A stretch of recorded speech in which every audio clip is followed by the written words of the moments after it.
이재명 정권이 주식 양도소득세 과세 기준을 50억에서 10억으로 낮추겠다는 개편안을 포기하였습니다. 장동혁 대표께서 이재명 대통령과 회담을 하며 강력하게 요구했던 문제제기입니다. 국민의힘으로서는 환영하는 바입니다.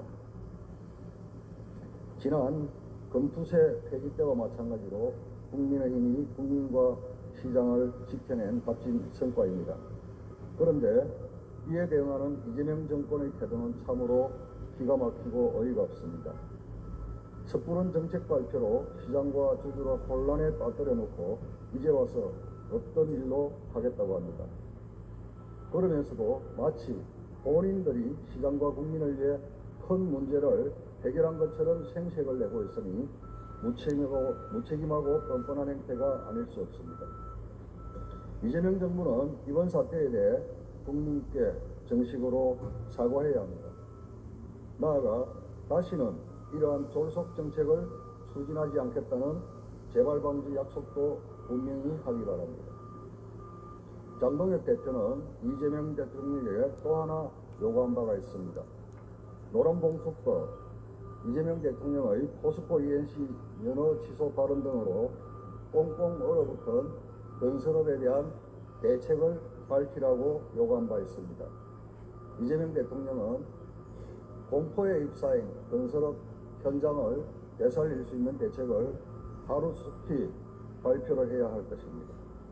정책은 처음부터 신중하게 설계해야 합니다. 무책임한 발표로 시장을 뒤흔들 것이 아니라 야당과 협의해 합리적 대안을 찾는 것이 진정한 협치이자 국민을 위한 정치입니다.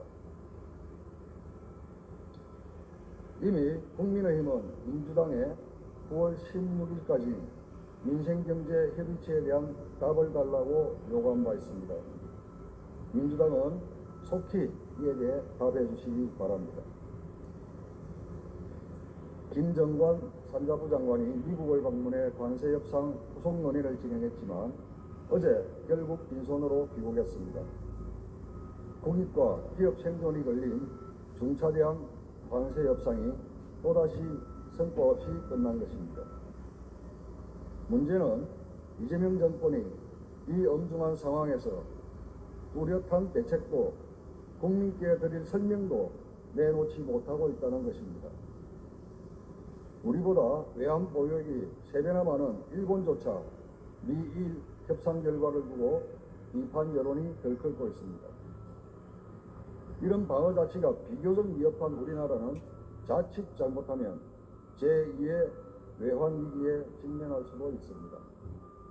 그럼에도 불구하고 이재명 대통령과 민주당은 내란 특별재판부 같은 정치 공세에만 몰두하고 있습니다.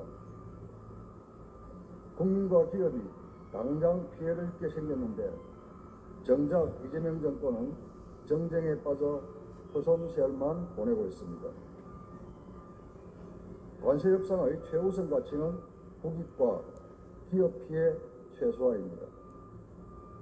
대규모 직접 송금이 아닌 대출 보정 중심의 합리적 투자 방안을 견지하고 국익을 지키는 원칙적 협상 전략을 마련해야 합니다. 관세 협상을 자화자찬으로 포장했지만 결국 협상에 실패하여 국익에 심각한 손실을 초래하는 무능한 정부를 국민은 결코 용납하지 않을 것입니다. 이재명 정권도 지금이라도 정신을 바짝 차리고 내란몰이 선동을 즉각 중단해야 합니다. 오직 국익을 지키고 기업 피해를 최소화하는 책임 있는 대법 마련에 모든 역량을 집중하기 바랍니다. 앞서 해양수산부 및 산업은행 본점 부산 이전과 관련해 당대표와 시당위원장께서 말씀하셨습니다. 저는 이재명 정권이 정말로 부산을 명실히 상부한 해양수도이자 금융 중심 도시로 만들겠다는 진정한 의지가 있는지 의심하지 않을 수 없습니다.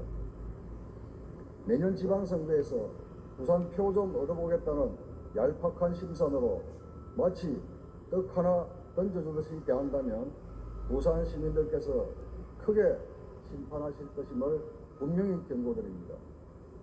이재명 정부에 촉구합니다. 국민의힘이 오래전부터 줄곧 요구해 온 대로 수산전담 차관제를 포함해 업무 기능이 강화된 해양수산부와 산업은행 본점을 부산으로 완전히 이전해야 합니다. 이것이야말로 대한민국 균형 발전을 이루고 초인류 부산을 만들어가는 길임을 명심해 주시기 바랍니다. 이상입니다.